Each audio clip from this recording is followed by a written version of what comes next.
मैं मम्मी के पेट में थी और मैं मतलब मेरा 8th मंथ चल रहा था, तो उसमें एक सड़क हादसे में पिताजी की मृत्यु हो गई थी। बेसिकली क्या है कि हमारे ग्रामीण क्षेत्र में क्या होता है कि हमारी सोच बन जाती है कि ग्रामीण क्षेत्र का जो बच्चा है,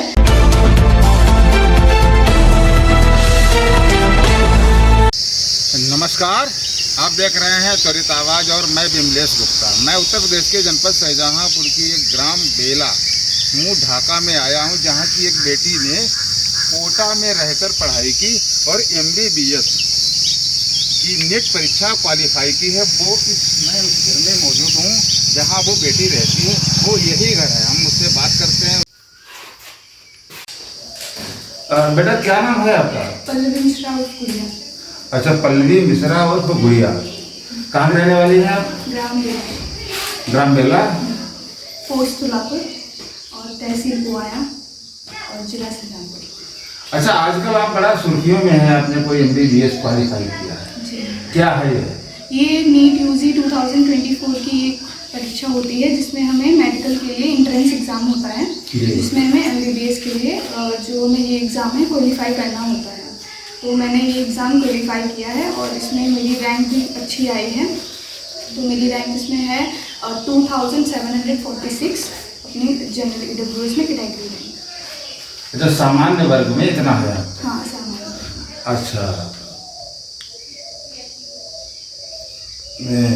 ये आपने पढ़ाई इसकी कहाँ कोचिंग कहाँ की आपने इसकी? मैंने इसकी 2 साल कोचिंग की थी। दोनों साल मैंने कोटा में ही की थी LN सुपथ से।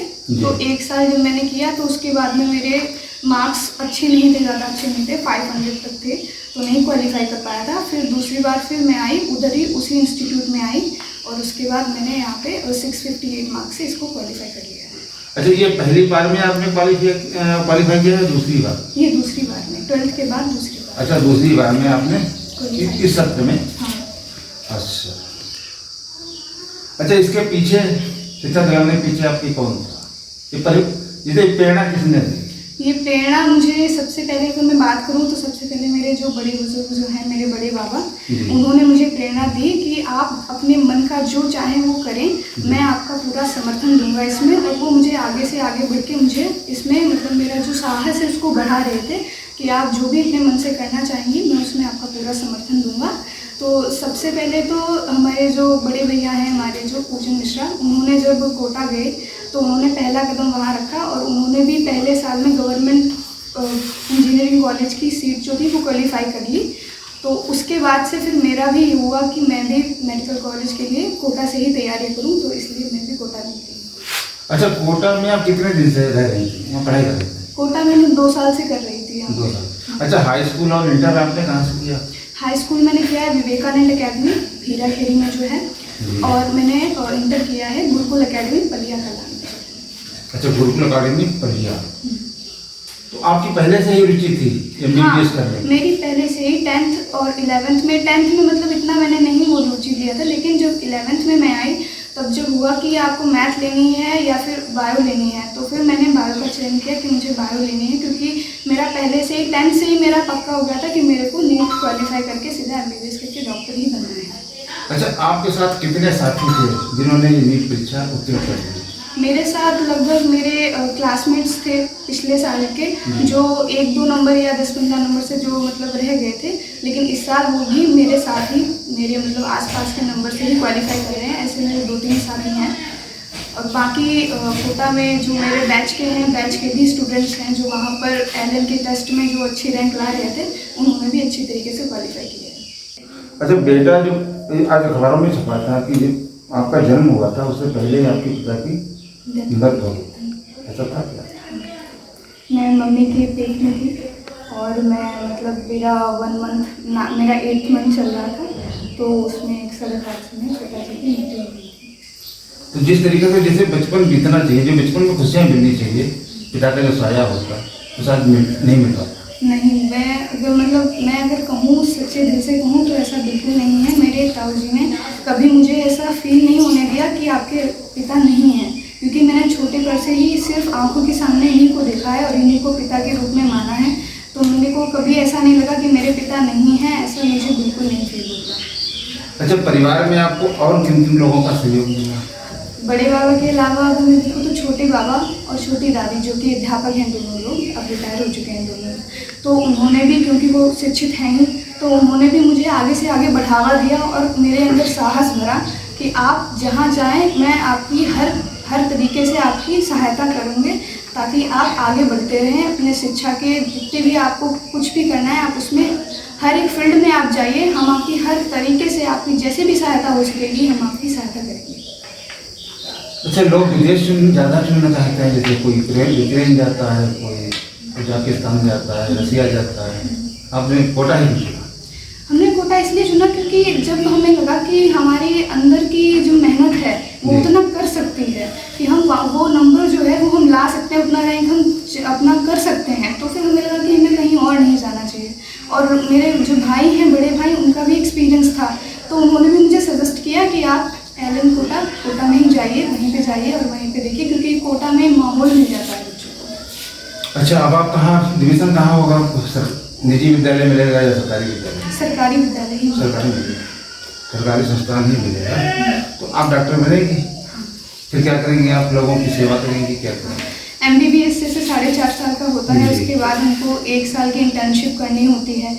इंटर्नशिप के बाद हमको नीट पीजी, तो नीट पीजी के बारे में हमने सोचा है कि नीट पीजी अगर करना होगा आगे चल के तो उसको करेंगे, और साथ ही साथ हम ऐसा कर सकते हैं कि हम आधे टाइम अपना जॉब कर सकते हैं, लाइक अपने हॉस्पिटल में कर सकते हैं अपनी जॉब, और आधे टाइम हम पढ़ा सकते हैं। इसीलिए मुझे टीचिंग में भी थोड़ा सा इंटरेस्ट है, तो मैं प्रोफेसर भी बनना चाहती हूँ आगे चल के, कि मैं किसी कॉलेज की प्रोफेसर बनूँ, तो ऐसा भी मैं चाहती हूँ, तो इसलिए मैं उसमें भी ट्राई करूँगी।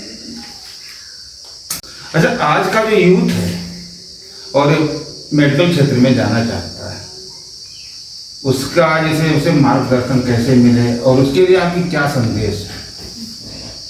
मैं ये कहना चाहूँगी कि नीट यूजी 2024 जैसा सबको लगता है उतना ज़्यादा कठिन नहीं है, उतना ज़्यादा आपको हार्ड नहीं लग सकता है, क्योंकि 11th-12th का ही आता है उसमें, और ज़्यादा डरने की बात नहीं है, डिमोटिवेट होने की बात नहीं है।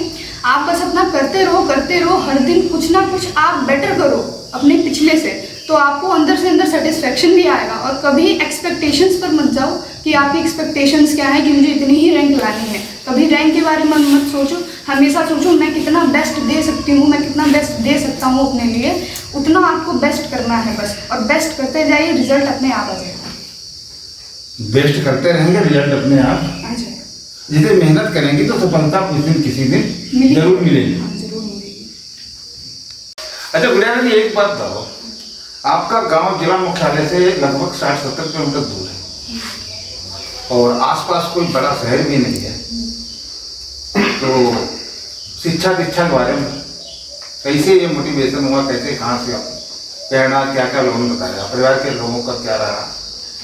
बेसिकली क्या है कि हमारे ग्रामीण क्षेत्र में क्या होता है कि हमारी सोच बन जाती है कि ग्रामीण क्षेत्र का जो बच्चा है वो उसी इलाके का कुछ टॉपर वगैरह बन के रह जाता है, वो बड़े शहर में जब जाएगा तो वो वीक हो जाएगा या फिर वो वहाँ पे उतना अच्छा नहीं परफॉर्म कर पाएगा।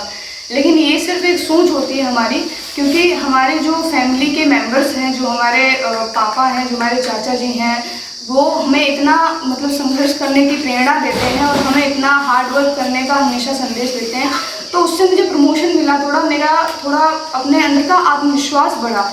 और फिर जब उन्होंने भी हामी भर दी कि हाँ आप आराम से कोटा जा सकते हो, आप आराम से वहाँ अपना 2 ईयर कोचिंग प्लान कर सकते हो, तो फिर मुझे लगा कि हाँ जब मुझे मौका मिल रहा है तो मुझे जाना ही चाहिए। और अगर गांव का बच्चा है तो वो भी निकल सकता है, ऐसा नहीं कि वो गांव में ही सिर्फ अच्छा है, वो चाहे तो शहर में भी अपना नाम रोशन कर सकता है, इवन वो ऑल इंडिया पर भी अपना नाम रोशन कर सकता है। अच्छा बेटा, क्या कारण रहा कि आपको आंखों में चश्मा लगाना पड़ा? आंखों पे चश्मा एक्चुअली मेरे 9 से 8 तक तो सब सही था, लेकिन 9 से मेरे को थोड़ा आईसाइट का थोड़ा विजन जो था वो थोड़ा ब्लर होने लगा मेरा।